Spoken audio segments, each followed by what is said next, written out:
మనం ఎవ్వరి కోసం ఎదురు చూసి టైం వేస్ట్ చేసుకోకూడదు. ఇది మీతో ఎందుకు చెప్తున్నానో తెలుసా? నేను కూడా ఒకప్పట్లో అందరి కోసం ఎదురు చూసేదాన్ని. అందరు నా వాళ్ళే అనుకునేదాన్ని.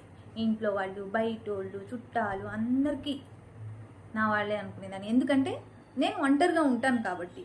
మనం ఏముంది, పొద్దుంతా వీళ్ళతో వాళ్ళతో మాట్లాడే టైం అలా గడిచిపోతుంది. ఇంకా నైట్ అవుతుంది, మనం ఒంటరిగా ఉంటాం. ఏవేవో 66 ఆలోచనలు మన దిమాగ్లో తిరుగుతుంటుంది. మనకున్న పెద్ద శత్రువు ఎవరో తెలుసా? మన మైండే. ఆ దాంట్లోంచి మనం బయటికి వస్తే చాలు. అలాగా ఎన్నో రోజులు, ఎన్నో నెలలు డిప్రెషన్లో వెళ్ళిపోయాను నేను. అప్పుడు నాకు ఎవ్వరూ మాట్లాడేదానికి రాలేదు, ఎవ్వరు పలకరించని కూడా పలకరించలేదు తెలుసా. అందుకనే చెప్తున్నా, ఎవ్వరి కోసం ఎదురు చూడకండి, టైం వేస్ట్ చేసుకోకండి. మన ఒంటరితనమే మన బలం, ధైర్యం. ఏదో ఒక